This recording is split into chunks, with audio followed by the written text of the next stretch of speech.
Bill 2024 पर बात करने का मौका दिया।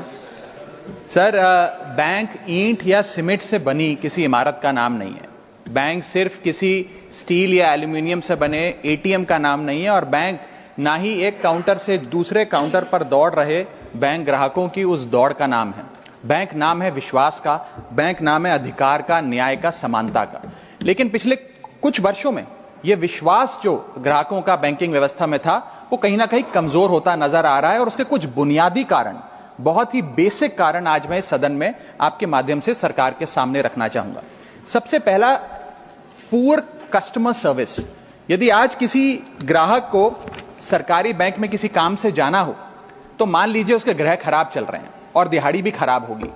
कोई नौकरी पेशा आदमी हो तो ऑफिस से छुट्टी लेनी पड़ती है, कोई स्टूडेंट हो तो प्रैक्टिकल का एग्जाम मिस करना पड़ता है, यहां तक कि साधारण सी पासबुक अपडेट कराने भी जाना हो तो वो भी एक संघर्षशील सफर में तब्दील हो जाता है। मैडम, आप जब किसी सरकारी बैंक में घुसते हैं तो ऐसा लगता है कि 80 या 90 की दशक की किसी इमारत में आ गए हैं, जहां पे दीवारें उखड़ रही होती हैं, पंखा अपनी मर्जी से चलता है और लाइनें रेल टिकट से भी ज्यादा लंबी होती हैं।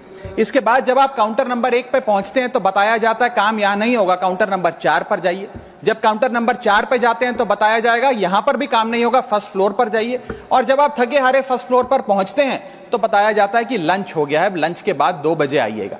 2:15 पहुंचते हैं तो बताया जाता है कि लंच एक्सटेंड हो गया, अभी कर्मचारी गुलाब जामुन खा रहे हैं। यह व्यवस्था है कस्टमर सर्विस की एक सरकारी बैंक में। और आज हम जहां चांद पर पहुंच गए, यूपीआई से गोलगप्पे खरीद रहे हैं, लेकिन हमारी सरकारी बैंकिंग व्यवस्था 80-90 के दशक से बाहर नहीं आ पा रही है। अभी आरबीआई के गवर्नर ने हाल ही में एक प्रेस कॉन्फ्रेंस कर वित्तीय वर्ष 23-24 की रिपोर्ट जारी करते हुए कहा कि 95 शेड्यूल्ड कमर्शियल बैंक्स में एक साल में, एक वित्तीय वर्ष में 1 करोड़ से ज्यादा कस्टमर सर्विस से संबंधी कंप्लेंट्स आई हैं। और ये तो वो कंप्लेंट्स हैं जिन लोगों को पता था कंप्लेंट कैसे दर्ज करानी है और उन्होंने दर्ज कराई। न जाने ऐसी कितनी कंप्लेंट्स होंगी जो सिस्टम में कैद ही नहीं हुई। इसी के साथ साथ बैंकिंग कोड और स्टैंडर्ड्स बोर्ड ऑफ इंडिया का एक सर्वे बताता है कि 45% बैंक कस्टमर्स बैंकिंग व्यवस्था से डिससैटिस्फाइड हैं, असंतुष्ट हैं। और मैं चाहूंगा आपके माध्यम से सरकार के कानों तक ये बात पहुंचे कि डिजिटल सर्विसेज का एक कस्टमर सेटिस्फैक्शन ऑडिट कराना चाहिए सरकारी बैंकों का, कि क्या हमारी सरकारी बैंकों की वेबसाइट का इंटरफेस या मोबाइल एप्लीकेशंस सरल हैं, अच्छी हैं, या कस्टमर्स उससे त्रस्त हैं।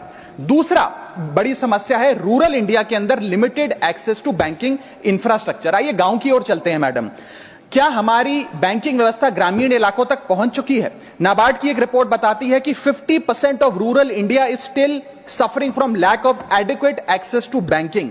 फाइनेंशियल इंक्लूजन इंडेक्स की आरबीआई की 2020 की रिपोर्ट बताती है कि ग्रामीण भारत में हर 100 में से मात्र 54 लोगों तक ही हमारी बैंकिंग व्यवस्था जैसे तैसे पहुंच पाई है, और 30% से ज्यादा रूरल हाउसहोल्ड आज भी ऐसे हैं जो पूरी तरीके से अनबैंक्ड हैं। और मैम, बैंकिंग की ग्रामीण इलाकों में अगर बात करें तो बैंकिंग व्यवस्था ने ग्रामीण इलाकों के साथ सौतेला व्यवहार किया है। पहले तो बैंक की ब्रांच गांव के पास नहीं है। जब वो बूढ़ा आदमी भोला भटका बैंक की 5-10 किलोमीटर दूर ब्रांच तक पहुंचता है तो पता लगता है कि बिजली गुल है। बिजली आ जाती है तो पता लगता है सर्वर डाउन हो गया है। सर्वर भी चल जाता है तो पता लगता है आधार सीडिंग में दिक्कत है, फिंगरप्रिंट मिसमैच हो रहा है, या बैंक अकाउंट की मैपिंग ही नहीं हो पा रही है। डॉक्यूमेंटेशन से लेकर कॉम्प्लिकेटेड फॉर्म से लेकर लैंग्वेज के चैलेंजेस तक ग्रामीण इलाकों में लोगों को झेलने पड़ते हैं। और सबसे ज्यादा बैंकिंग फ्रॉड भी गांव के भोले भाले आदमी के साथ होता है। इसी के चलते हमारे गांव का आदमी प्राइवेट निजी साहूकार के पास जाकर लोन लेना बेहतर समझता है, ना कि किसी बैंक के पास जाकर। और जब वे साहूकार के पास जाता है तो ना वहां पेपर वर्क होता है, एक इजियर एक्सेस होता है, फियर ऑफ बैंक और इलिटरेसी नहीं होता। बहुत बार तो मॉर्गेज पे भी कुछ नहीं रखना पड़ता, इसलिए वो साहूकार से ब्याज पे पैसा उठाता है, लेकिन साहूकार उसे मनमानी दाम पर वो ब्याज पर पैसा देता है। 60 से 80% सालाना का इंटरेस्ट रेट चार्ज करता है, जिंदगी भर के लिए उसकी गुलामी लिखवा लेता है, और वो बेचारा गांव का भोला भाला आदमी डेट ट्रैप में फंस के रह जाता है। मेरी तीसरी बड़ी समस्या जो मैं आज आपके सामने रखना चाहूंगा वो है साइबर फ्रॉड और digital frauds in the banking sector. Cyber frauds वर्ष 2023 में 75,800 घटनाएं सामने आई जो कि कंप्लेंट्स दर्ज हुई।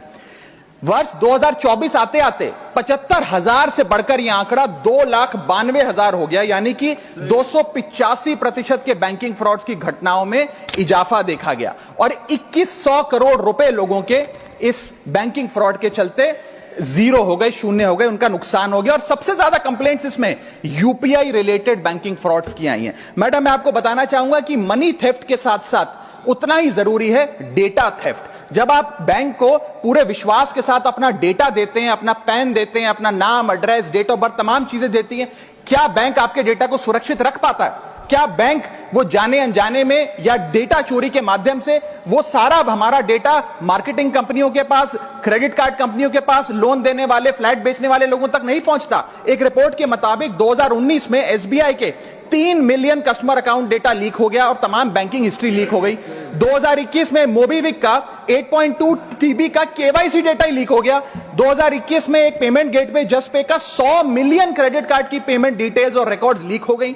अब ये लीक है कि जाने अनजाने में डेटा शेयरिंग है, ये फैसला मैं आप तक छोड़ता हूं, लेकिन आपको इस डेटा लीक का भुगतान करना पड़ता है, आपको उसको भुगतना पड़ता है। और उसका सबसे छोटा सा उदाहरण है कि आए दिन आपको आपके बीवी, आपके माता पिता, आपके घर वाले फोन करके आपका हाल पूछे ना पूछे, मार्केटिंग कॉल्स वाले आपको रोज फोन करके कहेंगे कि आपका क्रेडिट कार्ड अप्रूव हो गया, आपका लोन अप्रूव हो गया, हमसे फ्लैट ले लीजिए, हमसे फलानी चीज ले लीजिए। इनके पास ये हमारा डेटा आता कहां से, एक बड़ा सवाल है। चौथी समस्या, हिडन चार्जेस और फीस। मैं चाहूंगा आपके माध्यम से ये नाना प्रकार के चार्जेस जो आज मैं सदन में लाया हूं, ये माननीय वित्त मंत्री जी तक पहुंचे, ताकि देश के आम आदमी की जो जेब बैंकिंग सिस्टम काट रहा है, ये उसे पता लगे, ग्राहक को भी और माननीय वित्त मंत्री जी को भी। पहला, मिनिमम बैलेंस पेनल्टी। यदि आप न्यूनतम बैलेंस नहीं रखते हैं तो 100 से 600 रुपए प्रति माह बैंक आपका काट लेता है। इस चार्ज को लगाने के बाद बैंकों ने वित्तीय वर्ष 22-23 में 3500 करोड़ रुपए मिनिमम बैलेंस पेनल्टी के नाम से लोगों से वसूले हैं मैडम। दूसरा चार्ज, एक्स्ट्रा एटीएम यूजेज। आपको एटीएम ट्रांजैक्शन के लिए 2 से 3 की मोहलत मिलती है, 2 से 3 की इजाजत मिलती है बैंकों द्वारा। अगर आप चौथा पांचवां ट्रांजैक्शन कर लें तो हर ट्रांजैक्शन पे 20 रुपए एटीएम चार्ज आपको देना पड़ता है। इनएक्टिविटी फी 100 से 200 रुपए सालाना, यानी कि अगर बैंक आप बहुत ज्यादा अपना अकाउंट यूज नहीं करते हैं तो बैंक इनएक्टिविटी के नाम पे भी चार्ज लगा देता है। फिर बैंक स्टेटमेंट आप मंगवाते हैं तो बैंक स्टेटमेंट इशुएंस चार्जेस के नाम पर आपसे 50 से 100 रुपए लेता है। फिर आप कहते हैं हमें एसएमएस अलर्ट के माध्यम से मेरे बैंक के खाते में क्या आ रहा है उसकी जानकारी मिले, तो एसएमएस अलर्ट चार्जेस के नाम पर भी प्रति क्वार्टर 20 से 25 रुपए आपसे लिया जाता है। ऑनलाइन पेमेंट करेंगे एनईएफटी की तो ट्रांजैक्शन फी भी ली जाती है। जबरदस्ती आपको पहले लोन बेचते हैं और फिर उसके बाद लोन प्रोसेसिंग फी के नाम पर 1 से 3% लोन अमाउंट का काट लेते हैं। और जब आपकी किस्मत ठीक चल रही हो और आप समय से पहले अपना लोन बकाया जो है उसका भुगतान करने बैंक पहुंच जाएं तो loan pre closure charges, early payment penalty के नाम पर भी बैंक आपसे पैसा वसूलता है। साधारण सा सिग्नेचर बदलवाना हो, नॉमिनी की डिटेल्स बदलवानी हो, उस चेंज पर भी 200 रुपए प्रति ट्रांजैक्शन के नाम पे बैंक आपसे पैसा वसूलता है। और डिमांड ड्राफ्ट पे ऑर्डर बनाने जाएं तो 100 से 200 रुपए प्रति डिमांड ड्राफ्ट आपसे पैसा वसूलता ही वसूलता है। यानी कि कस्टमर्स की जेब काटी जा रही है और कस्टमर्स को पता भी नहीं लगता कि कितना पैसा बैंक इन नाना प्रकार के चार्जेस के चलते आम आदमी से वसूल रहा है। मेरा पांचवा और आखिरी point madam, insurance and investment product miss selling. अपने क्वार्टरली या मंथली टारगेट्स पूरा करने के लिए बैंक के एग्जीक्यूटिव मिस सेलिंग करते हैं, गलत प्रोडक्ट लोगों को बेचते हैं। यह भी एक प्रकार का हनी ट्रैप है। मीठी मीठी बातें कर कर भोले भाले मासूम लोगों को ऐसे प्रोडक्ट्स बेच दिए जाते हैं जिनकी जरूरत उन्हें है ही नहीं। IRDAI, insurance regulatory development authority of India की एक रिपोर्ट बताती है कि 3.5 लाख सालाना कंप्लेंट्स में से 20% कंप्लेंट्स सिर्फ और सिर्फ मिस सेलिंग की, गलत प्रोडक्ट बेचने की उन्होंने दर्ज करी हैं। सेबी की एक रिपोर्ट बताती है कि 30% इन्वेस्टर मिसलीडिंग इंफॉर्मेशन का शिकार हैं। और म्यूचुअल फंड्स की मदर बॉडी, जिसे association of mutual fund of India कहते हैं, वो बताती है कि 23%, मैं खत्म कर रहा हूं मैडम, 23% इन्वेस्टर ऐसे हैं जिनके पास वो प्रोडक्ट्स हैं जो उनके रिस्क प्रोफाइल और फाइनेंशियल गोल से मेल ही नहीं खाते हैं।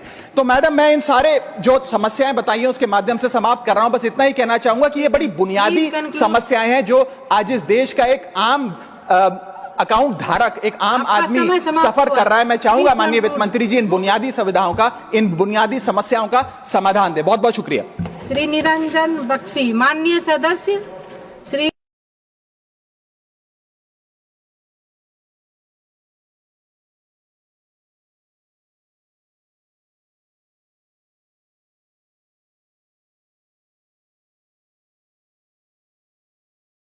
अगर आपने हमारा अभी तक चैनल सब्सक्राइब नहीं किया है तो कृपया चैनल सब्सक्राइब कर लें, लाइक करें, शेयर करें, कमेंट करें।